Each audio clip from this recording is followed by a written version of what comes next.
पीछे रहिए पंडित जी, पीछे रहिए। ओम नंदाय नमः, ओम भद्राय नमः, ओम जयाय नमः, ओम ऋष्टाय नमः। पंडित जी आप पीछे रहिए। सूर्यामदेव शिरैरंगै चुटुवा वंशकं निर्देवैदेवै इकन्दनायुः चरमिन्दुरलो अन्तिदेवाचकाचकाचरसन्तनो नाम पुत्रासो पुत्रपितरो भावन्तु मानो मध्यारीरिकताय कन्तोः अनिशतौरतिरङ्कर्षमदिते माता जनिला जमुनः श्रद्धेवा अदितिरे पाञ्जवना अदितिर्जातमल्ते जनित्वा मातु भूषान्तिरन्तरिक्षतु शांति पृथिवी शांतिराप शांतिरोखदयः शांतिर्वनस्पतयः शांतिर्विश्वेदेवाः शांतिर्ब्रह्म शांतिः सर्वत्वं शांतिः शांतिः शांतिः क्षमा शांति देवी गतोद्गतः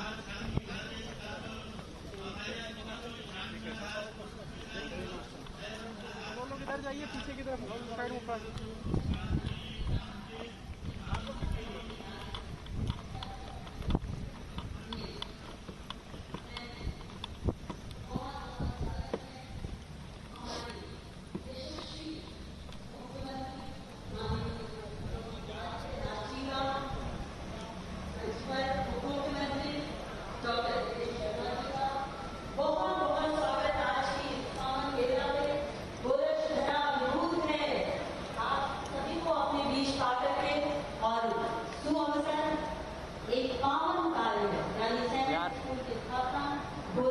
में दिखेंगे नहीं।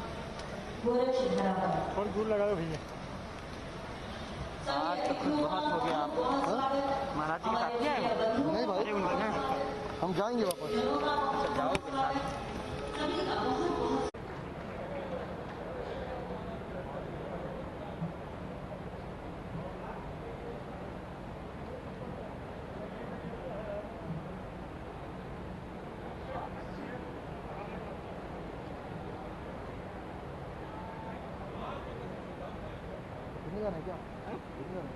पूज्य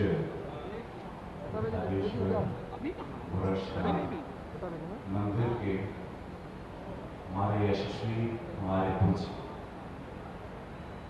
ऐसे महाराज जी जो उत्तर प्रदेश के 24 करोड़ क्यों कहना 25 करोड़ कि बाल बच्चा से लेके सब परिवार का ध्यान रखा, उन लोगों का सेहत से लेके उन लोगों के जीवन ऐसे पूज्य महाराज जी है। हम चरणों में वंदन करा, अभिनंदन करा। बड़ा भाग्यशाली है कि महाराज जी हमके गोरखपुर के सांसद बने। हम चाहे हमारे महाराज जी खातिर गड़गड़ा के ताली बजे के चाहिए जब तक मन आप लोगों का भरे नहीं तब जब ये आप लोगों का मन में शांति नहीं होगी तब तक वो ताली हमारे पूज्य महाराज जी खातिर बजनी चाहिए।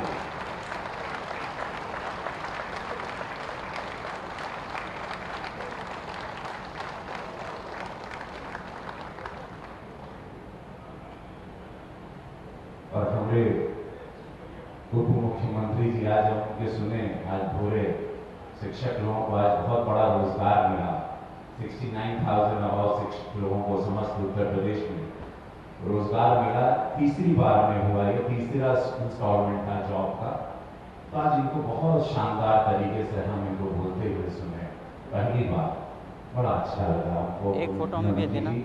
आपको मैं स्वागत करता हूँ एक फोटो भेज देना। ये वाली एक फोटो भेज देना। हाँ हाँ कोई भी खींच नहीं पाए। माननीय सीताराम जायसवाल जी महापौर, माननीय महेंद्र पाल सिंह जी ये विधायक वाड़ा पिपराइश के, माननीय शीतल पांडे जी माननीय विधायक सजनवा, डॉक्टर राधा मोहन दास अग्रवाल जी माननीय विधायक नगर गोरखपुर, विपिन सिंह जी माननीय विधायक ग्रामीण गोरखपुर, माननीय संगीता यादव जी विधायक चौरी चौरा, माननीय संत प्रसाद विधायक अजमेर, माननीय विमलेश पासवान जी विधायक बांसगांव, डॉक्टर धर्मेंद्र सिंह जी क्षेत्रीय अध्यक्ष गोरखपुर, श्री युधिष्ठिर सिंह जी जिलाध्यक्ष गोरखपुर, राजेश गुप्ता जी महानगर अध्यक्ष, रवि कुमार एन जी मंडलायुक्त गोरखपुर, के विजेंद्र पंडियन जी जिलाधिकारी गोरखपुर, श्री दिनेश कुमार पी वरिष्ठ पुलिस अधिकारी गोरखपुर, पी के मान जी, श्री विभ्राट चंद्र कौशिक जी, और दीदी आई हैं हमारी, दीदी के नाम दीदी आए बड़े आराधना शुक्ला जी। महाराज जी की देखिएगा तो हमके पसीना छूटेगा, अपना नाम भुला जाएगा तो।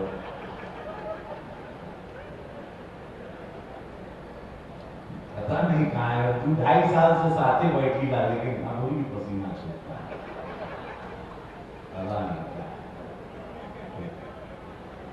शीतल बाबा जी के कैसे बुलाए, बोले ना दूर चलना, शीतल बाबा खातिर अभी एकदम तैयार हैं फिर से चुनाव के लिए, कह रहे थे तो भैया हो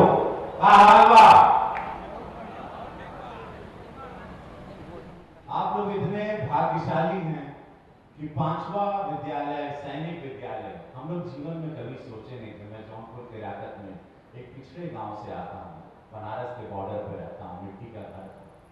सपने में नहीं सोचा, एक टूटा स्कूल था, गड़खड़ा स्कूल हमारा, नंगे पैर जाता था मैं, स्कूल का यूनिफॉर्म भी नहीं था, एक छोटी सी चड्डी थी, वो भी फट जाती थी तो माँ उस पर तख्ती लगा देती थी, फिर फटती थी, फिर तख्ती लगता था, तब स्कूल जाते।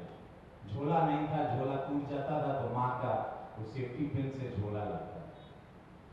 ऐसे हम पढ़ाई की व्यवस्था को हमको लगता था यही व्यवस्था है उत्तर प्रदेश की, यही व्यवस्था है सरकार की, या हम लोग इसी के काबिल हैं।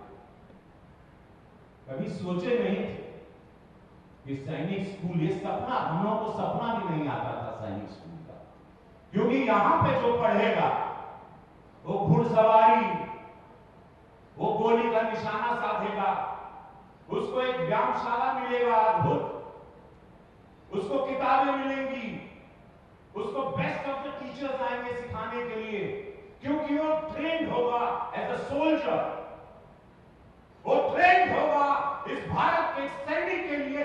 600 बच्चे जो स्कूल में यहां पे सैनिक विद्यालय में आएंगे, ये 5वां स्कूल सैनिक विद्यालय का। धन्य है महाराज जी, आपको पूज्य महाराज जी दिल से धन्यवाद। सपनों में नहीं सोचा था कि हम लोग का एजुकेशन सिस्टम इतना अच्छा होगा, जहां पर उत्तर प्रदेश को माफियाओं का प्रदेश कहा जाता था। जब मैं बंबई में सिनेमा करता था, हमको शुक्ला हटा देना पड़ा था रवि किशन का, क्योंकि सबके लगा था भैया बा उत्तर प्रदेश से आई बाटे का के बुद्धि हुई हो, का पढ़ा लिखा हुई हो। कितने सारे दुख से हम लोग गुजरे हैं उस बसपा सपा कांग्रेस सरकार के सत्ता में। उन लोगों के उत्तर प्रदेश से जब हम लोग निकल के रोजगार के लिए दूसरे शहरों में जाते थे, आज सैनिक स्कूल बन रहा है, यहां फर्टिलाइजर से भैया हो धुआं भी निकले लगा। और याद रखना 2022 में विपक्षी लोगों का भी उसी तरह धुआं निकलेगा। आज मैं लिख के जैसे धुआं के फर्टिलाइजर छोड़ रहा है, एम्स में सुबह 6 बजे से कतार लगती है इलाज कराने के लिए। पूज्य महाराज जी ने वादा किया है, एक शेर पढ़ के सुनाता हूं पूज्य महाराज जी के लिए। आज पहली बार हम शेर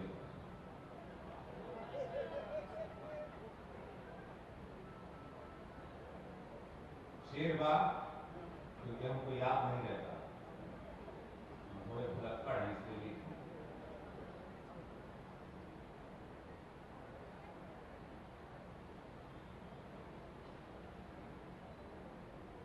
पूज्य महाराज जी ने परसों कहा था, आप लोगों को याद है, कि उत्तर प्रदेश का एक भी बच्चा अनाथ नहीं रहेगा।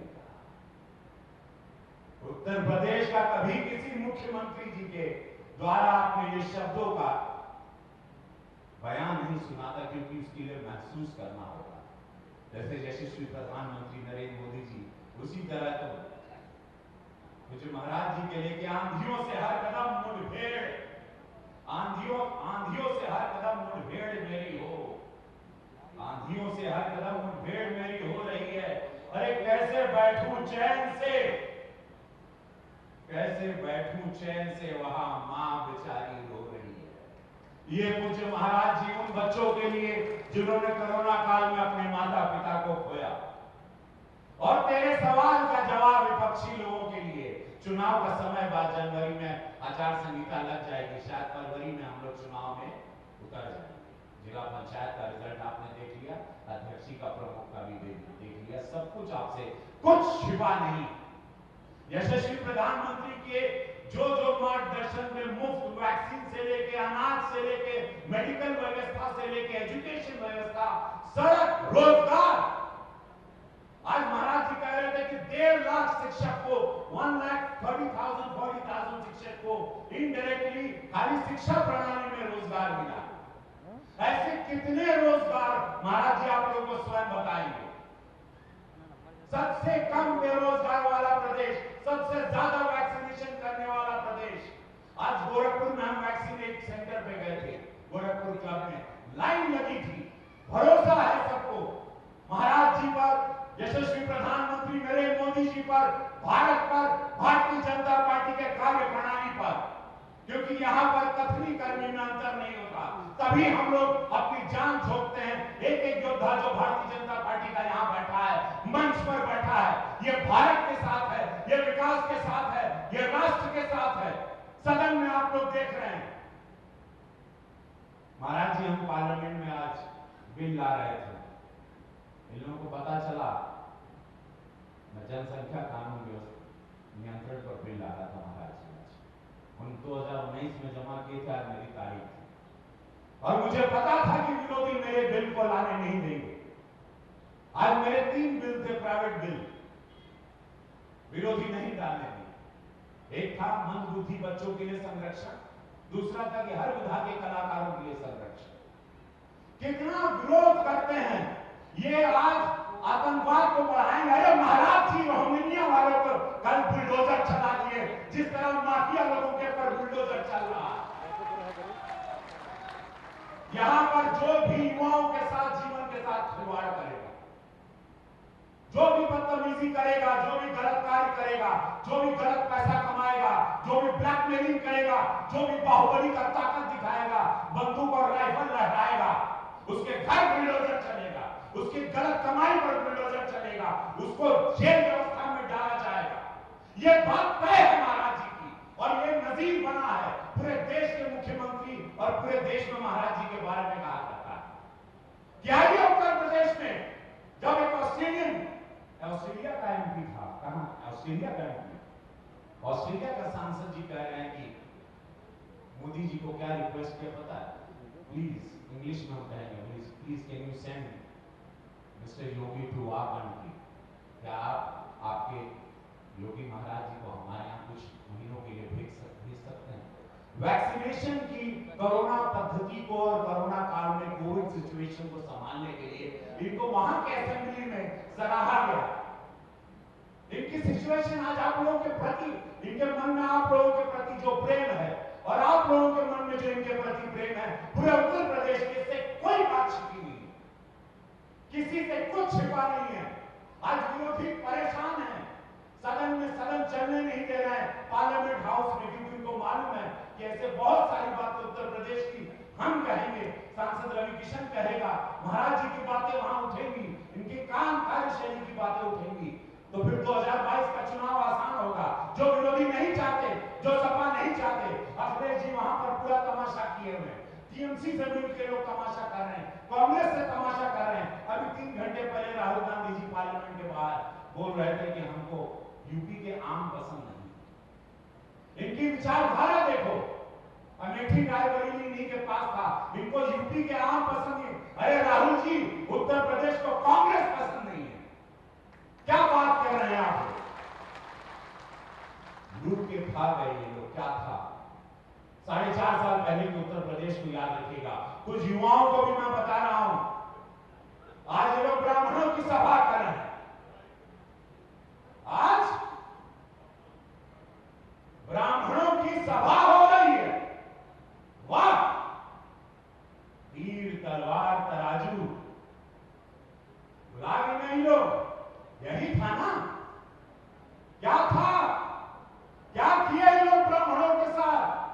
जब ब्राह्मण साथ दिया 2007 में इनका, आज इनको ब्राह्मण याद आ गया, आज ये ब्राह्मणवादी हो गए।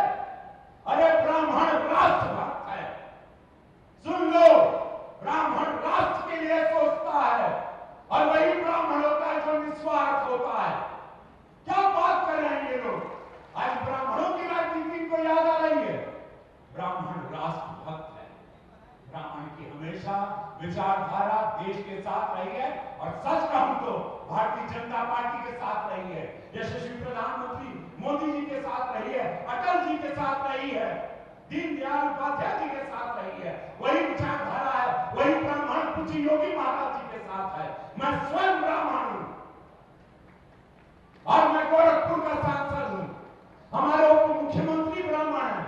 क्या बात कर रहे हैं? आज मैं भावुक हो गया महाराज जी, क्षमा चाहता हूं, क्योंकि मैं बहुत दिन से सुन रहा था, बहुत पीड़ा में था।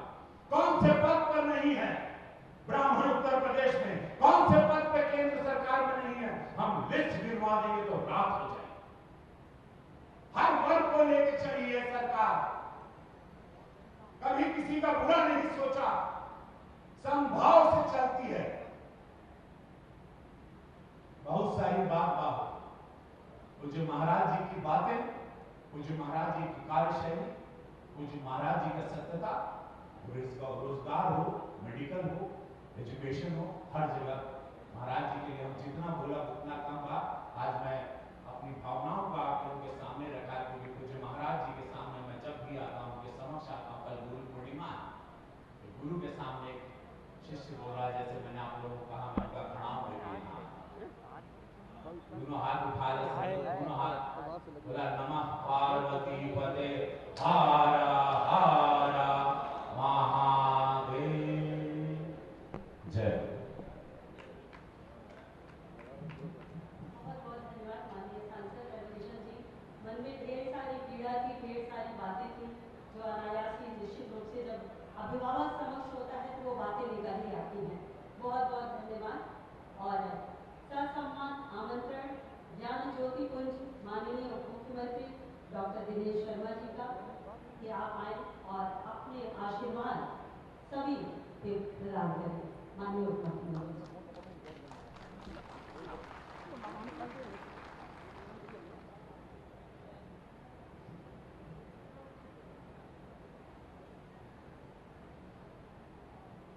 उत्तर प्रदेश के यशस्वी मुख्यमंत्री, गोरखपुर मंदिर के पीठाधीश्वर पूज्य महंत योगी आदित्यनाथ जी, यहाँ के सम्मानित सांसद श्री रविकिशन शुक्ल जी, श्री कमलेश पासवान जी, यहाँ की सम्मानित महापौर आदरणीय श्रीमती सीताराम जायसवाल जी,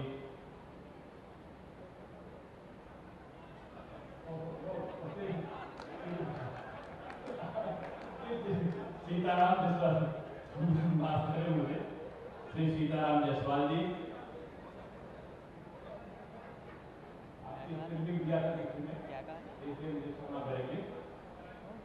आदरणीय श्री महनपाल सिंह जी, आदरणीय श्री राधा मोहन दास अग्रवाल जी, आदरणीय श्री विपिन सिंह जी, आदरणीय शीतल पांडे जी, श्रीमती संगीता यादव जी, श्री संत प्रसाद जी, श्री धर्मेंद्र सिंह जी, आदरणीय युधिष्ठिर जी, श्री राजेश गुप्ता जी, हमारे अपर मुख्य सचिव श्रीमती आराधना शुक्ला जी, हमारे यहाँ के मंडलायुक्त श्री रवि कुमार जी, श्री पांडियन जी, दिनेश कुमार जी, और मेरे साथ युवा मोर्चा में काफी समय तक हम लोगों ने एक साथ काम किया, ऐसे श्री विराट चंद्र कौशिक जी, उपस्थित सभी महानुभाव, आदरणीय महापौर जी का मैंने कोई परिवर्तन नहीं किया। इनमें जो महापौर होता है उसमें कृतित्व भाव होते हैं, तो नगर पिता कहते हैं, और जो अगर कोई महिला महापौर होती है तो उसको नगर माता कहते हैं।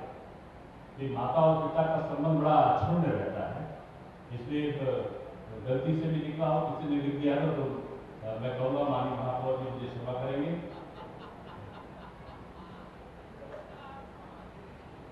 हमारे रविकिशन जी ने बड़े विस्तार से यहाँ के बारे में बताया। मेरा सौभाग्य था कि मैं बहुत पहले जब युवा मोर्चे का, मैं भारतीय जनता युवा मोर्चा का प्रदेश अध्यक्ष था, तो मुझे यहाँ पर गुरु पूर्णिमा के दिन ही पूज्य महंत अवैधनाथ जी के दर्शन और आशीर्वाद प्राप्त करने का अवसर मिला था। आज का भी दिन मेरे लिए पुण्य है कि मैं उसी पीठ के पीठाधीश्वर पूज्य योगी आदित्यनाथ जी का सानिध्य प्राप्त करके लखनऊ से मैं गोरखपुर तक की यात्रा करने का अवसर प्राप्त किया हूँ। पूरा उत्तर प्रदेश बदल रहा है। उत्तर प्रदेश में जो 5 वर्ष पहले, 4.5 साल पहले की जो स्थितियां थी कि बाहर का व्यक्ति उत्तर प्रदेश के बारे में भी रवि किशन जी सही कह रहे थे, एक गलत भ्रांति रखता था। चारों तरफ अराजकता का वातावरण था, चारों तरफ अव्यवस्थाओं का जोर था, अवस्थापना संबंधी सुविधाओं से विमुक्त ये प्रदेश एक निस्सहाय सा दिखाई पड़ रहा था। 19 मार्च 2017 को हम लोगों ने शपथ ली और उसी दिन मुझे पता चला कि मैं शिक्षा मंत्री बना हूं। माध्यमिक शिक्षा मेरे पास में है और बोर्ड की परीक्षाएं वहां पर चल रही थी। मुझे आज भी याद आता है 20 मार्च को मैं जब बाहर निकला तो कुछ अधिकारियों ने कहा कि आप बोर्ड की परीक्षा के केंद्रों पर भ्रमण कर लीजिए। मैं जब भ्रमण करने के आकस्मिक दौरे के लिए पहुंचा तो मैं देखता हूं कि एक विद्यालय से एक छोटी सी मेटाडोर तमाम रद्दी और कागज लेकर बाहर निकल रहा है। मैंने पूछा कि कोई दुकान है रद्दी कागज की? तो पास में बैठे हुए व्यक्ति ने मुझसे कहा, नहीं सर, अभी यहाँ फ्लाइंग स्क्वाड आया था और फ्लाइंग स्क्वाड में आने के बाद जो यहाँ नकल सामग्री थी वो पकड़, आपके आने की संभावना में वो नकल सामग्री पकड़कर वो यहाँ से ले जा रहे थे। नकल के ठेके उठा करते थे। तमाम पड़ोस के प्रदेशों से आकर लोग यहाँ पर परीक्षाओं को लाखों रुपए में देकर यहाँ परीक्षाएं दिया करते थे। और तो और कुछ प्रदेश तो ऐसे, कुछ जिले प्रदेश के ऐसे थे। मैं अलीगढ़ में ले गया, वहां पे लोग बोले साहब अतरौलिया बोर्ड जाने क्या? मैंने पूछा अतरौलिया बोर्ड क्या है? तो लोगों ने मुझे बताया कि जब परीक्षाएं होती हैं तो बाहर के प्रदेशों के लोग आकर यहाँ पर अपनी परीक्षा देने के लिए आते हैं और मिस्टर ए की जगह मिस्टर बी बैठ जाते हैं। यानी यहाँ पर राधे मोहन जी की जगह पर रवि किशन जी बैठकर परीक्षा देते हैं और रवि किशन जी की जगह बैठकर शीतल जी यहाँ पर परीक्षा दिया करते हैं। इस प्रकार का एक उदाहरण पूरे प्रदेश में दिखाई पड़ता था। इस वातावरण को रोकने का काम माननीय मुख्यमंत्री जी के नेतृत्व में सुनिश्चित किया गया। जो नकल एक उद्योग बन गया था उसको रोकने का काम किया गया। पूरे प्रदेश में एक भी छात्र की या शिक्षक की गिरफ्तारी नहीं हुई। सिस्टम को बदला गया, उनको आधार से उनको लिंक को जोड़ा गया। जो परीक्षार्थियों को, जो परीक्षार्थी होते थे उनका रजिस्ट्रेशन आधार से जोड़ा गया। जो कॉपी होती थी उसको डिकोड किया गया। जो पर्चे आते थे उनको अलग अलग 5-6 जिलों के लिए अलग अलग पर्चे छपकर आने लगे और इसी प्रकार की तमाम व्यवस्थाओं को करने के बाद में सारे विद्यालयों में देखते देखते सीसीटीवी कैमरे से युक्त उनको कर दिया गया और उनको सेंट्रलाइज कंट्रोल रूम एक लखनऊ में और एक हर जिले में एक सेंट्रलाइज कंट्रोल रूम की स्थापना की गई। स्ट्रेटेजिक मजिस्ट्रेट लगाए गए और जो परीक्षा केंद्र का व्यवसाय होता था, लाखों में नीलामी हुआ करती थी परीक्षा केंद्रों की। उन परीक्षा केंद्रों को ऑनलाइन दूर के हिसाब से उनकी प्रतिष्ठा के अनुसार कि अगर मैं उदाहरण तो ब्लैक लिस्ट करो, एक कड़ाई के साथ उसका पालन करते हुए कभी जो हम लोग आए थे तो 14,000 के आसपास परीक्षा केंद्र होते थे और पिछले वर्ष 7,786 परीक्षा केंद्र हमने जो पारदर्शी व्यवस्था से किया तो वो बने। ये परिवर्तन, आमूलचूल परिवर्तन किया। पूरे पाठ्यक्रम का परिवर्तन माध्यमिक शिक्षा के इतिहास में तो पहली बार पूरा पाठ्यक्रम जो एनसीईआरटी के पैटर्न पर था, जो भारत में हमारा माध्यमिक शिक्षा परिषद का विद्यार्थी जाए तो कोई बड़े से बड़े बोर्ड के विद्यार्थी को उसको सम्मान मिल सके, उसको प्रतिष्ठा मिल सके। इस प्रकार पाठ्यक्रम का परिवर्तन एनसीईआरटी के पैटर्न पर किया और रोजगार पर शिक्षा मिले, उसको रोजगार पर पाठ्यक्रमों को उसमें जोड़ने का काम हमने किया। माननीय मुख्यमंत्री जी के दिशा निर्देशन पर एक अभूतपूर्व रिकॉर्ड शिक्षा विभाग ने कायम किया और वो कायम ये किया कि 15 सालों में केवल 48 विद्यालय बने थे सेकेंडरी एजुकेशन में। जो यहाँ के पुरानी सपा बसपा की सरकारें थी उनके दौरान मात्र 4.5 सालों के दौरान 215 से ऊपर माध्यमिक शिक्षा के विद्यालय न केवल बने बल्कि विद्यालय बनकर चलने लगे। 166 विद्यालयों को पंडित दीनदयाल उपाध्याय मॉडल स्कूल के रूप में चलाने का सौभाग्य हम सबको प्राप्त हुआ।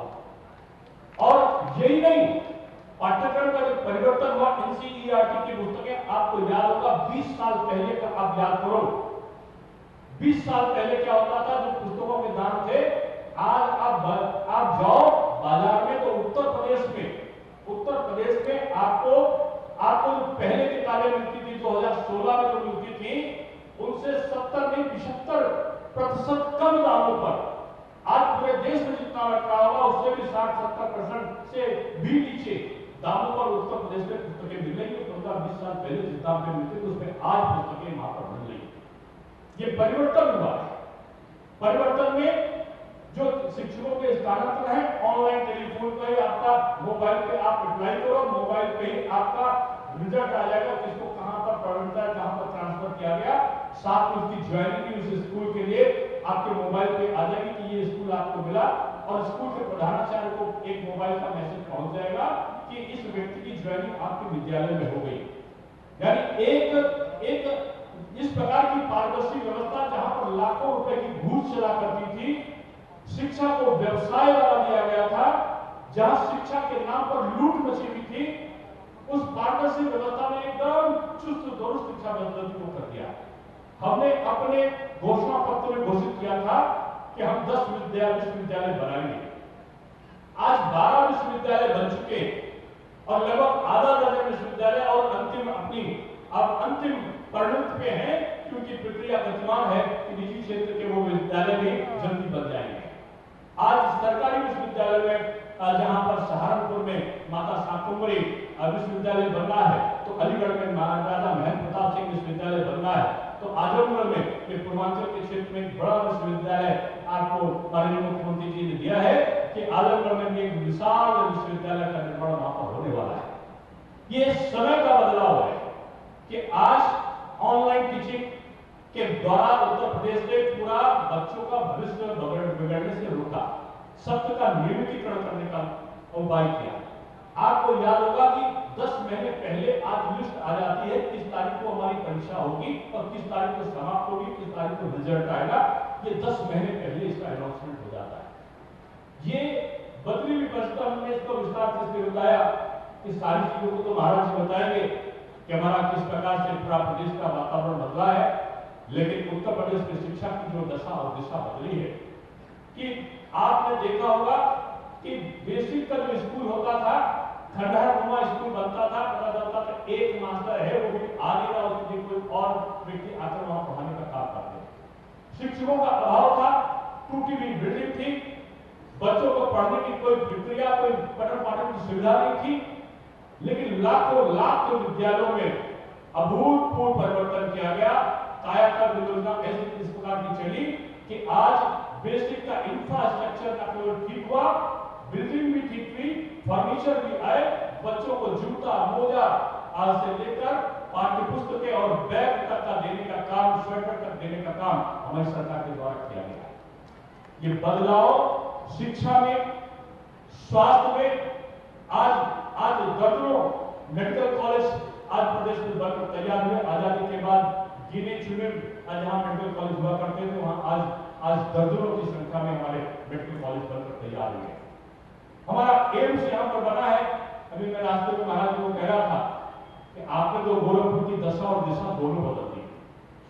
बाहर से आने के बाद आज आदमी गोरखपुर लिंक रोड बन रहा है, तो पता चला कि आसपास की शुगर फैक्ट्रियां चल रही हैं, तो पता चला कि विश्व स्तरीय जो यहाँ पर चिकित्सा की सुविधा मिलेगी वो एम्स के द्वारा मिलेगी। आसपास के 10 जिले के लोग जो लखनऊ और दिल्ली भाग जाया करते थे, उनको चिकित्सा सुविधा, अच्छी से अच्छी चिकित्सा सुविधा अब गोरखपुर में मिला करेगी।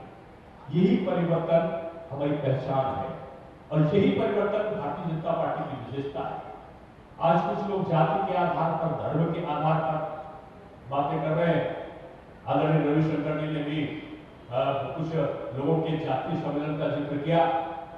मैं भी देख रहा था दूरदर्शन पर, तो मुझे एक दल के नेताओं का स्मरण आ रहा था कि कभी पूरे उत्तर प्रदेश में किसी ने नहीं देखा होगा कि किसी ने रामलला के दर्शन किए हो, किसी भी विपक्ष के नेता ने, चाहे वो सपा हो, बासुत सपा हो, माकपा हो, भाकपा हो, और चाहे कि कांग्रेस हो, एक कोई दलों के बड़े नेता आपको जाते हुए दर्शन करते हुए इसलिए नहीं दिखे होंगे कि कहीं उन्होंने बजरंगबली के दर्शन कर लिए, कहीं उन्होंने रामलला के दर्शन कर लिए, तो कहीं को कोई सांप्रदायिक ना कहने लगे, कहीं उनका वोट बैंक कम ना हो जाए। लेकिन आज मोदी जी और योगी जी ने उत्तर प्रदेश में और देश में कर दिखा दिया कि इस हिंदुस्तान में रहना है तो भारत की संस्कृति को स्वीकारना पड़ेगा, हिंदुस्तान में रहना है तो भारतीयता को स्वीकारना पड़ेगा। ये भारतीय जनता पार्टी वाले ऐसे नारा नहीं लगाते थे कि रामलला हम आएंगे, मंदिर वहीं बनाएंगे, तो विपक्षी चिल्लाकर बोलते थे कि रामलला हम आएंगे, मंदिर वहीं बनाएंगे, लेकिन तारीख नहीं बताएंगे। ये भाजपा वाले तो ऐसा बोलते हैं, लेकिन मोदी जी ने और योगी जी ने तारीख ही बना दी और तारीख बताने के बाद उन्होंने विश्व का सबसे एक अत्याधुनिक शहर अयोध्या हमारा नगरी बन जाए और अयोध्या में रामलला का विराट मंदिर का निर्माण हो जाए। इस प्रकार की परिस्थितियों को माननीय सुप्रीम कोर्ट के निर्णय के बाद सारी बाधाओं को दूर करते हुए उन्होंने बनाने का जो काम किया है, आने वाला इतिहास निश्चित रूप में भारत की संस्कृति और सभ्यता के साथ जो भारतीय जनता पार्टी की सरकार ने यहाँ के बहुसंख्यकों के लिए पूरे देश के राष्ट्र के यहाँ उत्तर प्रदेश के सभी लोगों की जो गरिमा को आज पुनर्जीवन प्रदान करने का काम किया है, मैं निश्चित रूप में मैं मान सकता हूं कि आज यही परिवर्तन हमें दिशाबोध कराता है कि पिछली सरकारों में हमारी सरकारों में क्या अंतर है। मैं इसीलिए कह रहा था कि आज एक नेता को मंदिर का दर्शन करने की जब समाचार बुलेटिन आ रहे थे तो संवाददाता पूछ रहा था कि इतने सालों के बाद राजनीति में आने के इतने सालों के बाद किसी भारतीय जनता पार्टी के अलावा किसी दूसरे का दल आज पहली बार आज जो है वो बजरंगबली के और रामलला के दर्शन करने के लिए कोई जाने का इसलिए प्रयत्न कर रहा है कि शायद चुनाव में उसको वोट मिल जाए। ये जातिवाद, ये परिवारवाद, ये भाई भतीजावाद, ये भ्रष्टाचार का वाद, ये अपराधवाद, अब इन वादों का युग इस उत्तर प्रदेश में नहीं है। अब यहाँ पर केवल एक ही वाद चलने वाला है, वो मोदी जी और योगी जी का विकासवाद है और विकासवाद के द्वारा ही इस उत्तर प्रदेश की दशा और दिशा बदलने का काम किया जाएगा। आज का सैनिक स्कूल ये 5वां सैनिक स्कूल है। मैं तो एक तरीके से आत्म जो हमारी में स्फूर्ति है, एक आत्मसंतुष्टि का भाव होता है, वो अपने आप में जागृत होता है जब महाराज जी मुख्यमंत्री होने के साथ सारे विभागों पर इतनी बारीक नजर रखते हैं कि इस विभाग में क्या हो रहा है और क्या होना चाहिए, इसकी जब चिंता करते हुए आगे चलते हैं तो निश्चित रूप से उस विभाग को काम करने की प्रेरणा मिलती है। ये 5वां जो हमारा सैनिक स्कूल बनने जा रहा है, ये 153 करोड़ की लागत से जो 50 एकड़ में बनेगा, निश्चित रूप में ये पूर्वांचल के तमाम जिलों को एक संजीवनी प्रदान करने का काम करेगा। तमाम सुदूर क्षेत्रों से जो पिछड़े हुए क्षेत्र हैं वहां का जो बच्चा आएगा, यहाँ पर आवासीय सुविधा के साथ जब उसको बॉक्सिंग का, जब उसको फुटबॉल का, जब उसको बास्केटबॉल का, जब उसको स्विमिंग का, जब उसको घुड़सवारी का और जब उसको विभिन्न प्रकार के आयामों में राइफल की शूटिंग का और विभिन्न प्रकार की चीजों का जब उसको काम करने का और अपने को एक सैनिक के रूप में अपने को स्थापित करने का अवसर मिलेगा, तब लोग याद करके कहेंगे कि गुरु पूर्णिमा के दिन महाराज जी आए थे और आने के बाद इस गोरखपुर की धरा को सैनिक स्कूल देकर चले गए थे। इसलिए मैं अपने विभाग की तरफ से, ये मेरा सौभाग्य है कि इस विभाग के हमारे विभाग की तरफ से ये आज कार्यक्रम का आयोजन यहाँ पर हुआ और इस शिलान्यास का जो कार्यक्रम है जल्दी और समय सीमा के अंतर्गत ये हमारा कार्य पूरा होगा। जैसा मुख्यमंत्री जी पहले घोषणा कर चुके हैं, मोदी जी ने जो कहा था जब वो प्रधानमंत्री नहीं बने थे, सांसद केवल बने थे, तो उन्होंने कहा था हम जिसका शिलान्यास करते हैं उसका लोकार्पण भी करते हैं। तो माननीय मुख्यमंत्री जी ने आज शिलान्यास किया है। निश्चित रूप में इसके भव्य निर्माण के बाद इसका लोकार्पण के लिए भी माननीय मुख्यमंत्री जी पुनः मुख्यमंत्री के रूप में आकर इसको बच्चों को सौंपेंगे, यही आह्वान करके के साथ मैं अपनी गाड़ी को बुला देता हूँ। बहुत बहुत धन्यवाद। बहुत बहुत धन्यवाद माननीय उप मुख्यमंत्री डॉक्टर दिनेश शर्मा जी। निश्चित रूप से भारतीय जनता पार्टी की देखरेख में हमारे माननीय योगी आदित्यनाथ जी की देखरेख में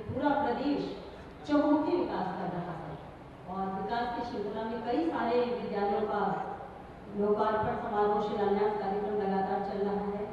मैं कहूँगी हर क्षेत्र विकास की इबारत बढ़ रहा है तो कोई अतिशयोक्ति नहीं होगी, चाहे वो पर्यटन का क्षेत्र हो, शिक्षा का क्षेत्र हो, चिकित्सा का क्षेत्र हो, हर क्षेत्र बहुत ही आगे जा रहा है। पर्यटन के क्षेत्र में लगातार गोरखपुर की सौंदर्यीकरण के लिए रामगढ़ताल परियोजना की, सूरजकुंड परियोजना के विभिन्न जो मंदिर हैं उसके लिए माननीय योगी आदित्यनाथ जी अपनी देख रेख में सभी का सौंदर्यीकरण करवा रहे हैं। ये फर्टिलाइजर पर्सन जो बिल्कुल सूना सा पड़ गया था वो भी अब सौंदर्य की इबारत बढ़ रहा है। उसी कड़ी में ये चिल्वा ताल का सौंदर्यीकरण हो रहा है। तो जिन किसानों काश्तकारों की जमीनें गई थी उन्हें आज चेक माननीय मुख्यमंत्री जी के हाथों से प्राप्त हुआ। मैं आमंत्रित करती हूँ मंच पे बाबूलाल जी को आप आए और माननीय मुख्यमंत्री जी के हाथों से अपना चेक प्राप्त करें। पिता राम कुमार।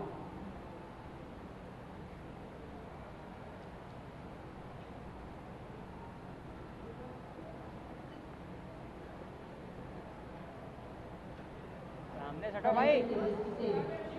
गोरखपुर बहुत ही ऊंचाइयों पे जा रहा है। बाबूलाल जी के बाद जगत लाल, पिता कल्पू। ये काश्तकार हैं जिनकी जमीनें सौंदर्यीकरण में गई हैं। जगत लाल के बाद उमा शंकर, पिताश्री सुखराज।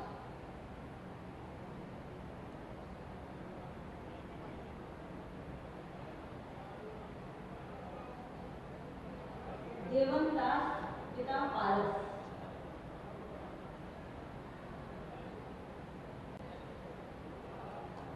ये लाभार्थी हैं रामा रामावत।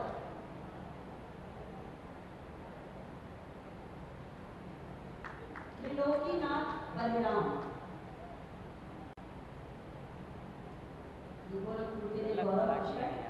रामचेत राम रतन। वो आदमी इधर चला गया। विंध्याचल परदेसी। विंध्याचल परदेसी। या तालियां आप लोगों की बजती रहे, आपकी उपस्थिति का एहसास इसी से होगा। राम रक्षा मोती।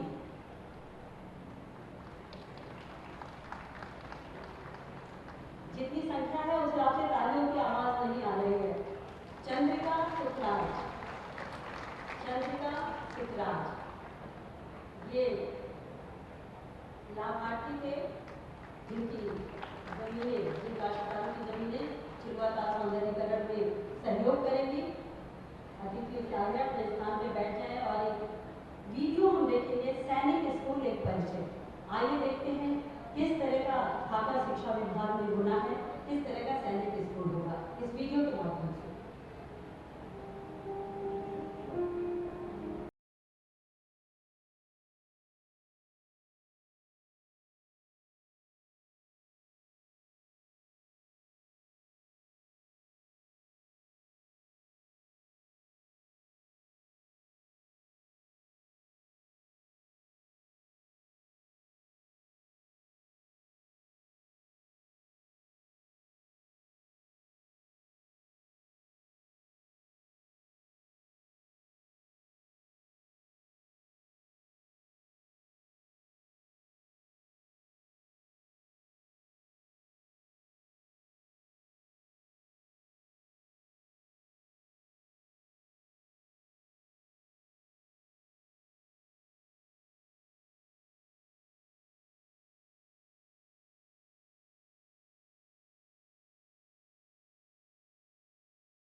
निदेशक गोरखपुर मंडल श्री योगेंद्र सिंह जी का, साधुवाद जिला विद्यालय निरीक्षक श्री ज्ञान प्रताप सिंह भदौरिया, बहुत बहुत धन्यवाद। उनके साथियों का, सभी का बहुत बहुत धन्यवाद। और इस पल के बाद वो पल जो शिलान्यास कार्यक्रम के लिए हम सभी यहाँ इकट्ठे हुए हैं, युवाओं को शिक्षा, देश की रक्षा। अनुरोध माननीय मुख्यमंत्री जी से, माननीय उप मुख्यमंत्री जी से, सांसद जी से और समस्त विधायकों से बटन दबा करके आज 16 परियोजनाएं आपके समक्ष आ रहे हैं, यानी एक सैनिक स्कूल की परियोजना और बाकी जनपद गोरखपुर में ढेर सारे छात्रावासों का निर्माण और चौरी चौरा में एक मिनी ऑडिटोरियम का निर्माण, उसके लिए बटन दबा करके शुभारंभ करें।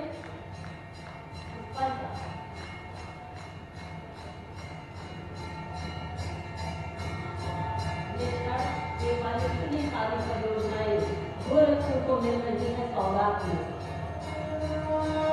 हर दिन गोरखपुर आगे और आगे बढ़ता ही जा रहा है। पूरे प्रदेश में मैं कहूँ सिरमौर हो गया है गोरखपुर, तो कोई अतिशयोक्ति नहीं होगी। बहुत बहुत धन्यवाद आप सभी को।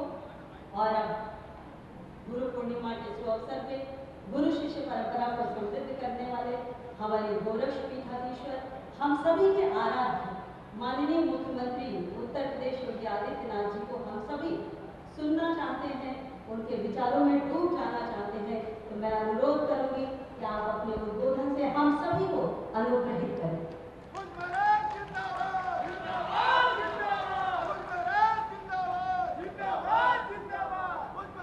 भारत माता की, भारत माता की, भारत माता की, वंदे वंदे वंदे। आज के इस कार्यक्रम में उपस्थित प्रदेश सरकार में मेरे वरिष्ठ सहयोगी उप मुख्यमंत्री डॉक्टर दिनेश शर्मा जी, माननीय सांसद श्री रविकिशन जी, महापौर श्री सीताराम जायसवाल जी, माननीय विधायकगण डॉक्टर राधा मोहन दास अग्रवाल जी, श्री महेंद्र पाल सिंह जी, श्री विपिन सिंह जी, श्री शीतल पांडे जी, श्रीमती संगीता यादव जी, श्री संत प्रसाद जी, डॉक्टर विमलेश पासवान जी,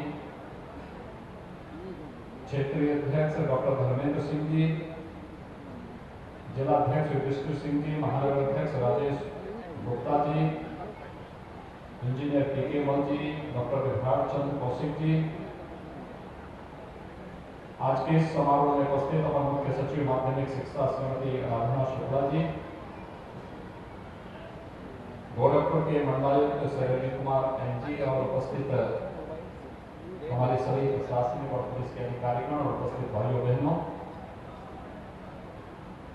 एक साथ गोरखपुर वासियों को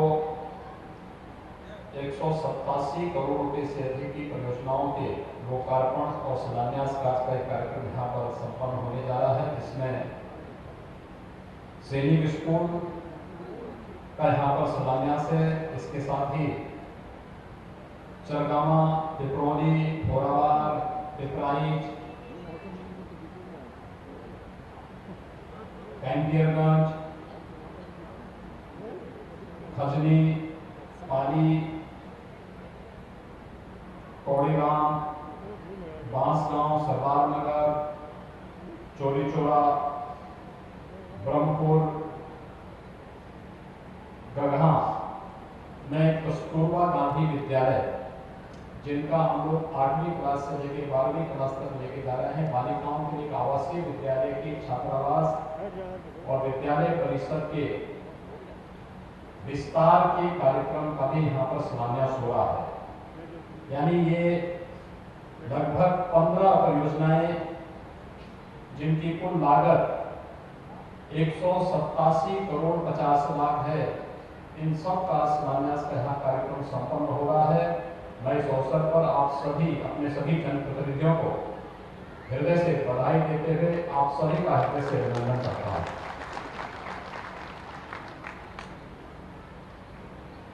भाइयों बहनों, ये गोरखपुर का फर्टिलाइजर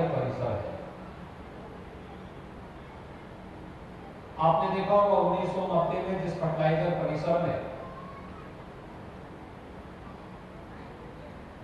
एक खाद का कारखाना था जो बंद हो गया था, और 1990 से लेकर के 2016 तक यानी 26 वर्षों तक कोई पुरसाहार नहीं था। इन 26 वर्षों तक यहां पर इन परियोजनाओं को के बारे में सोचने के लिए न प्रदेश सरकार के पास न केंद्र सरकार के पास कोई फुर्सत नहीं थी।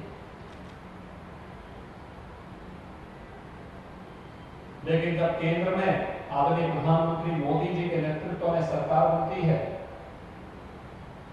और 2017 में भारतीय जनता पार्टी नेतृत्व की सरकार प्रदेश में बनती है, तो रुके हुए भटके हुए उन सभी कार्यों को रास्ते पर ध्यान करके विकास की मुख्य धारा के साथ सभी क्षेत्रों को जोड़ने का जो कार्यक्रम आगे बढ़ा है, आज उसी कार्यक्रम की श्रृंखला में गोरखपुर के इसी फर्टिलाइजर कारखाना परिसर में जहां खाद का कारखाना बन रहा है और अक्टूबर मास के अंत तक इसे जनता को समर्पित करने की तैयारी चल रही है, उसी फर्टिलाइजर कारखाना परिसर में आज इस सैनिक स्कूल के शिलान्यास का कार्यक्रम संपन्न हो रहा है। इसके लिए मैं विभागीय मंत्री उप मुख्यमंत्री डॉक्टर दिनेश शर्मा जी को हृदय से धन्यवाद देते हुए आप सभी को हृदय से बधाई देता हूं कि सैनिक स्कूल प्राप्त होना अपने आप में एक बहुत बड़ी उपलब्धि है। हमारी जो पीढ़ी यहां पर पढ़ेगी वह अनुशासित पीढ़ी होगी, देश के अंदर विभिन्न क्षेत्रों में उसे जाने का अवसर प्राप्त होगा और सेना में भी उच्च पदों पर सेवा करने का एक अवसर उसे प्राप्त होगा। इसके लिए मैं आप सबको आने वाली पीढ़ी का अभिनंदन करते हुए हृदय से बधाई देता हूं। भाइयों बहनों, देश के अंदर सैनिक स्कूलों का अपना एक इतिहास है। देश का पहला सैनिक स्कूल 1960 में तत्कालीन मुख्यमंत्री डॉक्टर संपूर्णानंद जी ने लखनऊ में स्थापित किया था, और लखनऊ में जो स्थापित हुआ था पहला सैनिक स्कूल, आज देश के हर राज्य में एक होड़ लगी है सैनिक स्कूल स्थापित करने का। 2021-22 की केंद्र सरकार के बजट में भी इस बात का प्रावधान किया गया है कि देश के अंदर 100 नए सैनिक स्कूल खोलने के लिए भारत सरकार कार्य करेगी। ये जो 100 नए सैनिक स्कूल राज्य सरकार के सहयोग से या पीपीपी बोर्ड में बनेंगे, ये भारत के युवाओं को योग्य आधुनिकतम शिक्षा के साथ साथ प्रशिक्षण देने और सैन्य गतिविधियों के साथ जोड़ने की एक अभिनव प्रयास होगा। मैं इसके लिए प्रधानमंत्री मोदी जी का हृदय से आभार व्यक्त करते हुए कि देश के नौजवानों के प्रति में सहायक होगा, और उसकी श्रृंखला में उत्तर प्रदेश ने आज शुरुआत कर दी है। बाबा गोरक्षनाथ की इस धरती से इस सैनिक स्कूल के शिलान्यास के माध्यम से हर कमिश्नरी मुख्यालय में एक सैनिक स्कूल की स्थापना की कार्रवाई को आगे बढ़ा रहे हैं। इस सैनिक स्कूल जो गोरखपुर में स्थापित होने वाला है, लगभग 154 करोड़ रुपए की लागत से स्थापित होगा, और इस सैनिक स्कूल में तमाम प्रकार की अत्याधुनिक सुविधाएं यहां पर प्राप्त होंगी। यहां पर एकेडमिक ब्लॉक होगा, प्रशासनिक भवन होगा, डाइनिंग ब्लॉक होगा, छात्रावास होंगे, खेल के मैदान होंगे। इसके अलावा यहां पर अत्याधुनिक प्रयोगशालाएं होंगी, हाईटेक कंप्यूटर लैब्स स्थापित की जाएंगी, बहुउद्देशीय हॉल होंगे, एडमिनिस्ट्रेटिव स्टाफ का आवासीय परिसर अलग से होगा, basketball, volleyball, tennis court, football court, running track, घुड़सवारी, स्विमिंग, शूटिंग रेंज, अत्याधुनिक व्यायामशाला, इन सब से सुसज्जित होने के साथ साथ सोलर लाइटिंग सिस्टम के साथ इसको जोड़ने की कार्रवाई होगी, और यह अपने अपने आप में एक अद्भुत केंद्र बिंदु होगा पूर्वी उत्तर प्रदेश के नौजवानों के लिए, जहां पर उन्हें योग्यतम शिक्षा देने के लिए राज्य सरकार के स्तर पर एक नया प्रयास प्रारंभ होगा। यह वर्ष प्रदेश में स्थापित पहले सैनिक स्कूल के 60 वर्ष पूरे होने के उपलक्ष्य का एक वर्ष है, और ये वही सैनिक स्कूल है, लखनऊ का सैनिक स्कूल, जिसने कारगिल युद्ध के समय परमवीर चक्र विजेता कैप्टन मनोज पांडे को भी प्रशिक्षण दिया था। उसी सैनिक स्कूल की देन है जिन्होंने कारगिल युद्ध में अपने शौर्य और पराक्रम का परिचय देकर के भारत की कारगिल में विजय दिलाने में महत्वपूर्ण भूमिका का निर्वहन किया था, और उनके प्रति सम्मान व्यक्त करते हुए हमारी सरकार ने 2017 में लखनऊ के सैनिक स्कूल का नाम कैप्टन मनोज पांडे सैनिक स्कूल के रूप में रखा। और आज मुझे प्रसन्नता है कि उसी श्रृंखला को हम एक नई कड़ी के साथ जोड़ते हुए गोरखपुर में इस नए सैनिक स्कूल की आधारशिला यहां पर deputy CM doctor Dinesh Sharma ji की उपस्थिति में, अपने सभी माननीय जनप्रतिनिधियों की उपस्थिति में, जनता जनार्दन की उपस्थिति में, कोविड महामारी के प्रोटोकॉल का पालन करते हुए आप सबकी उपस्थिति में इस कार्यक्रम को आज यहाँ पर हम लोग संपन्न कर रहे हैं। याद रखना कि विकास का कोई विकल्प नहीं हो सकता, और इसीलिए सरकार ने कोरोना महामारी से जूझते हुए भी इन सभी गतिविधियों को एक निरंतरता प्रदान की है। एक निरंतरता को आगे बढ़ाने की दिशा में जो प्रयास प्रारंभ हुए हैं, उस प्रयास की श्रृंखला है जिसके माध्यम से एक एक नागरिक के जीवन में खुशहाली लाने और इस क्षेत्र के सर्वांगीण विकास की आधारशिला को आगे बढ़ाने का कार्य हो रहा है। भाइयों बहनों, ये फर्टिलाइजर कारखाना कभी बंद था, 2016 में प्रधानमंत्री मोदी जी ने इस फर्टिलाइजर कारखाने की आधारशिला रखी। आज आप देख रहे हैं कि कारखाना लगभग तैयार हो चुका है, कुछ और औपचारिकताएं पूर्ण होंगी और अक्टूबर के बाद से कारखाना यहाँ पर जब संचालित होगा, यहाँ पे नौकरी भी देगा, रोजगार भी देगा, और किसानों को सस्ते में खाद भी उपलब्ध कराने का कार्य गोरखपुर के फर्टिलाइजर कारखाने के माध्यम से उपलब्ध होगा। ये जो वीरान पड़ चुका परिसर था, इस परिसर में आज एक पुलिस ट्रेनिंग स्कूल भी स्थापित हो रहा है, पीएससी की महिला बटालियन भी स्थापित हो रही है, केंद्रीय विद्यालय भी है, और भारत नेपाल की सीमावर्ती क्षेत्रों की सुरक्षा के लिए स्थापित हमारी पैरामिलिट्री एसएसबी भी यहां पर इसी परिसर में राज्य सरकार ने उसे जमीन उपलब्ध कराई है। यानी ये परिसर अब चहल पहल का एक नया केंद्र बिंदु बन गया है, अत्याधुनिक गतिविधियों की केंद्र बिंदु बन चुका है, और उन सुविधाओं को आगे बढ़ाने का केंद्र बिंदु बन चुका है। आज गोरखपुर में एम्स अक्टूबर तक बनकर के पूरा तैयार होगा। प्रधानमंत्री जी के कार्यक्रमों से एम्स भी हम लोग गोरखपुर और पूर्वी उत्तर प्रदेश के नागरिकों को समर्पित करेंगे। जिस पूर्वी उत्तर प्रदेश में कभी एक medical college, BRD medical college हुआ करता था, वह भी जीर्ण शीर्ण स्थिति में हुआ करता था। आज वही बीआरडी मेडिकल कॉलेज के साथ साथ देवरिया में मेडिकल कॉलेज, कुशीनगर में मेडिकल कॉलेज, सिद्धार्थनगर में मेडिकल कॉलेज, बस्ती में मेडिकल कॉलेज, और जिन जनपदों में मेडिकल कॉलेज नहीं, उनके लिए भी हम एक नई पॉलिसी लेकर के आए हैं कि राज्य सरकार पीपीपी मोड में वहां पर भी एक नई मेडिकल कॉलेज स्थापित करेगी। यानी जब सरकार के 5 साल पूरे होंगे, प्रदेश के सभी 75 जनपदों में एक नया मेडिकल कॉलेज प्रदेश की जनता को अच्छी स्वास्थ्य सुविधा उपलब्ध कराने के लिए राज्य सरकार उपलब्ध करवा चुकी है। आज इंफ्रास्ट्रक्चर डेवलपमेंट के जो कार्य हो रहे हैं, Purvanchal express, Bundelkhand expressway, Ganga expressway, Gorakhpur link expressway, Ballia link expressway, ये हमारी अर्थव्यवस्था को मजबूती प्रदान करने की श्रृंखला का एक हिस्सा है। यहां पर औद्योगिक क्लस्टर विकसित होंगे। जो नौजवान यहां से अभी तक पलायन करता था, वह पलायन नहीं करेगा, उसके घर में ही उसे नौकरी और रोजगार प्राप्त होगा। और भाइयों बहनों, नौकरी और रोजगार घर में ही उपलब्ध नहीं होगा, बल्कि कोरोना जैसी महामारी में हमारे प्रदेश के वासियों को पलायन करने के लिए मजबूर नहीं होना पड़ेगा, क्योंकि रोजगार और नौकरी जब घर में रहेगी, घर में रहकर के अपने परिवार की देखभाल भी करेंगे, कहीं पलायन के लिए उसे मजबूर नहीं होना पड़ेगा। और इसी दृष्टि से प्रदेश सरकार ने तय किया है हर एक एक्सप्रेस हाईवे पर हम बड़े बड़े क्लस्टर औद्योगिक विकास के स्थापित करेंगे, वहीं पर अपने नौजवानों के लिए रोजगार की सुविधाओं के स्किल डेवलपमेंट की कार्रवाई के साथ आगे बढ़ने जा रहे हैं।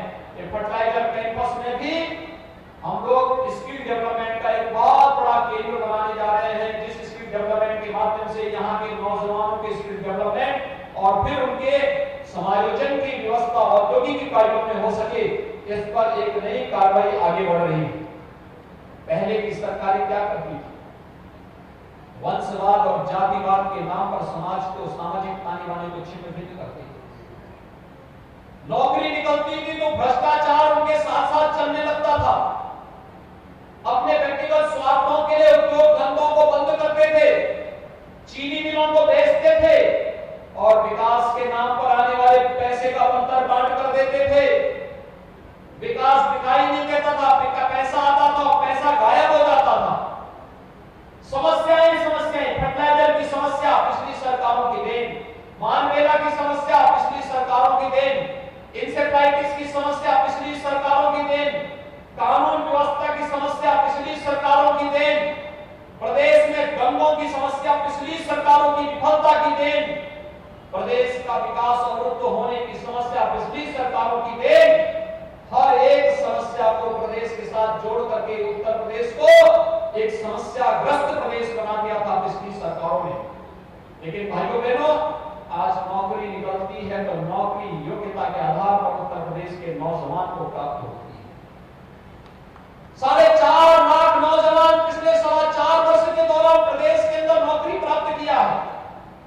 एक भी नौजवान से कोई पैसा लेन देन की बात नहीं कर सकता है। और आने वाले समय में जिस गति से कार्रवाई चल रही है, आज आपने देखा होगा 6,696 नौजवानों को नियुक्ति पत्र बेसिक शिक्षा परिषद में शिक्षक बनने का नियुक्ति पत्र में आप प्रदान किया गया। यानी कुल मिलाकर के अकेले बेसिक शिक्षा परिषद में अब तक हम 1,20,000 से अधिक नियुक्ति दे चुके हैं। और माध्यमिक, उच्च, टेक्निकल एजुकेशन, मेडिकल एजुकेशन, इन सब को हम लेकर के चलेंगे, ये संख्या लगभग 1.5 लाख पहुंचती है। पुलिस की भर्ती में 1.5 लाख की संख्या पुलिस की भर्तियां हुई और साथ साथ अन्य तमाम विभागों की नियुक्ति की प्रक्रिया को तेजी के साथ आगे बढ़ाने का जो कार्य हुआ, इस कार्रवाई ने आज प्रदेश के नौजवान को प्रदेश में ही नौकरी की संभावनाओं को आगे बढ़ाने का कार्य किया। अभी वर्षों हमारी सरकार ने एक नई योजना को आगे बढ़ाया, जिसकी चर्चा हमारे सांसद श्री रवि किशन जी कर रहे थे, कस्तूरबा गांधी बालिका विद्यालय के बारे में, आवासीय विद्यालय के बारे में। अभी तक 8वीं तक चलते हैं। ऐसा है पिछले 1.5 वर्ष से बच्चों को काफी समस्याओं का सामना करना पड़ा। पठन पाठन की प्रक्रिया बाधित हुई है। ऑनलाइन शिक्षा की पद्धति को अपनाने का प्रयास हुआ, लेकिन जिस उम्र में बच्चों को व्यक्तिगत इंटरेक्शन की आवश्यकता होती है, उन स्थितियों उस समय अगर हम ऑनलाइन शिक्षा के साथ उसे जोड़ने का कार्य करते हैं तो एक कठिन चुनौती होती है। लेकिन भाइयों बहनों, इसी दौरान दुनिया इस महामारी की चपेट में भी आई है। भारत के अंदर प्रधानमंत्री मोदी जी के नेतृत्व में कोरोना प्रबंधन का बेहतरीन प्रयास हुआ, हर संभव प्रयास किए गए, लेकिन फिर भी महामारी है। बहुत सारे लोगों को अपने प्रियजनों को खोना पड़ा है, स्वजनों को खोना पड़ा है, उन सब के प्रति हमारी संवेदना है। और इसीलिए सरकार ने तय किया है जो बच्चे अनाथ हुए हैं उन बच्चों की देखभाल करने की जिम्मेदारी सरकार लेगी। ऐसे हर बच्चे के लिए 4,000 रुपए हर महीने की एक छात्रवृत्ति देने की कार्रवाई प्रदेश सरकार ने प्रारंभ की है। ऐसे बच्चों को पहली 3 किस्त हम लोगों ने परसों प्रदेश की राज्यपाल महोदय के करकमलों से वो राशि उनके अकाउंट में डाल दी। उन बच्चों को पढ़ाई कराने के लिए हम लोगों ने कार्रवाई प्रारंभ की। बालिकाएं होंगी तो कस्तूरबा गांधी बालिका आवासीय विद्यालयों में उन्हें ले जाकर के 12वीं तक की शिक्षा वहां दिलाएंगे, उसके बाद उच्च शिक्षा के लिए उनको तैयार करेंगे, उन्हें योग्यता के आधार पर आगे बढ़ाने के लिए हर प्रकार की सुविधाएं राज्य सरकार उपलब्ध कराएगी। बालकों को अटल आवासीय विद्यालय में अत्याधुनिक शिक्षा के साथ हम जोड़ने का कार्य करेंगे। प्रधानमंत्री केयर फंड पीएम केयर से भी उन बच्चों के लिए एक स्कीम आने जा रही है, जिस स्कीम के माध्यम से उन बच्चों के बालिग होने के बाद क्या क्या योजनाएं और क्या क्या सुविधाएं उन्हें मिलनी है, इन सभी कार्रवाई को आगे बढ़ाने का कार्य भी किया जा रहा है। आवासीय विद्यालय कस्तूरबा गांधी बालिका के हों या अटल आवासीय विद्यालय के हों, इनके पीछे का ध्येय है कोई भी अपने को असहाय महसूस न कर सके। हम किसी बच्चे ने जिसने अपने माँ बाप को खोया है, अपने किसी लीगल गार्जियन को खोया है, उसकी कमी कोई पूरा नहीं कर सकता, लेकिन समाज और सरकार अगर एक साथ खड़ी होकर के उनके साथ खड़ी होगी तो उनका संबल जरूर बांध सकती है। और राज्य सरकार ने उस योजना को लागू इसी उद्देश्य से प्रारंभ करते हुए आगे बढ़ाने का कार्य किया है। एक अभियान वर्तमान में चल रहा है, जो माताएं बहनें कोरोना कालखंड में निराश्रित हुई हैं, उनके भी पुनर्वास के लिए आगे बढ़ाने के लिए सरकार एक नई योजना के साथ आने जा रही है। हम बहुत शीघ्र उस योजना को लागू करने जा रहे हैं। आपने देखा होगा कोरोना कालखंड में पीएम केयर से प्रधानमंत्री गरीब कल्याण पैकेज के माध्यम से हर गरीब को राशन उपलब्ध कराने का कार्य वर्तमान में चल रहा है। पहली लहर के समय वृद्धावस्था पेंशन, निराश्रित महिला पेंशन, दिव्यांगजन पेंशन, जनधन अकाउंट धारियों के अकाउंट में अतिरिक्त पैसे देने की व्यवस्था भी हुई। प्रधानमंत्री किसान सम्मान निधि में अतिरिक्त धनराशि देने की व्यवस्था हुई। फ्री में राशन कार्ड देने के साथ साथ रसोई गैस के चूल्हे और रसोई गैस के सिलेंडर भी उपलब्ध करवाने के कार्य हुए। उद्योग जगत को राहत देने के लिए पैकेज की घोषणा हुई। और दूसरी लहर में मुफ्त उपचार के साथ साथ फ्री में राशन देने की व्यवस्था मई से लेकर नवंबर तक केंद्र सरकार के द्वारा जून, जुलाई और अगस्त में राज्य सरकार ने भी हर गरीब परिवार को मुफ्त में राशन उपलब्ध करवाने की कार्रवाई प्रारंभ की है, जो वर्तमान में प्रदेश वासियों को प्राप्त हो भी रही है। एक संवेदनशील सरकार अपने नागरिकों के लिए सदैव इसी तत्परता के साथ खड़ी होकर के कार्य करती है। आपने देखा होगा आबादी के हिसाब से उत्तर प्रदेश देश का सबसे बड़ा राज्य है, लेकिन भाइयों बहनों कोरोना प्रबंधन देश और दुनिया के तमाम देशों की तुलना में अगर उत्तर प्रदेश का आप देखेंगे तो उत्तर प्रदेश का कोरोना प्रबंधन किसी भी अन्य देश की तुलना में, किसी भी अन्य राज्य की तुलना में बेहतरीन रहा है। प्रयास किया गया, अपने स्तर पर सरकार प्रयास कर सकती है, जनप्रतिनिधि प्रयास कर सकते हैं। कोरोना वॉरियर्स और हेल्थ वर्कर्स ने बेहतरीन प्रयास किया और उस प्रयास जब होता है तो उसमें जरूर सफलता प्राप्त होती है। और उस सफलता के क्रम में आज कोविड प्रोटोकॉल का पालन करते हुए भी हम अपने कार्यक्रमों को धीरे धीरे करके आगे बढ़ाते हुए दिखाई दे रहे हैं। ये विकास की प्रक्रिया जिसमें शिलान्यास और लोकार्पण के कार्यक्रम हो रहे हैं, ये भी उसी श्रृंखला के हिस्से हैं। हम विकास थमने नहीं देंगे, क्योंकि यही विकास खुशहाली का आधार बनेगा। यही विकास नागरिकों के जीवन में एक नई खुशहाली ला सकता है, उन्हें समृद्धि की ओर अग्रसर कर सकता है, लोगों के हाथों को कार्य दे सकता है। और उसी विकास की प्रक्रिया को कोरोना कालखंड में कोरोना का सफलतापूर्वक मुकाबला करते हुए हम लोग आगे बढ़ाने का कार्य करेंगे। इस विश्वास के साथ समयबद्ध ढंग से ये सभी कार्यक्रम आगे बढ़ेंगे। हमारे प्रभारी मंत्री श्री रमणपति शास्त्री जी के नेतृत्व में इन कार्यों की निरंतर समीक्षा होती रहे और समयबद्ध ढंग से इन कार्यक्रमों को आगे बढ़ा सकेंगे। इस विश्वास के साथ मैं आज एक बार फिर से आप सभी को गोरखपुर में सैनिक स्कूल और कस्तूरबा गांधी बालिका विद्यालय के शिलान्यास के इस कार्यक्रम के अवसर पर गोरखपुर वासियों को 187 करोड़ और 50 लाख की लागत से बनने वाली सभी परियोजनाओं के लिए हृदय से बधाई देता हूं, अपनी शुभकामनाएं देता हूं और विश्वास व्यक्त करता हूं कि समयबद्ध ढंग से कार्यक्रम आगे बढ़े और इसका लाभ यहाँ की वर्तमान और आने वाली पीढ़ी को प्राप्त हो सके। इस विश्वास के साथ आप सबको गुरु पूर्णिमा की हार्दिक बधाई और शुभकामनाएं। धन्यवाद। जय हिंद।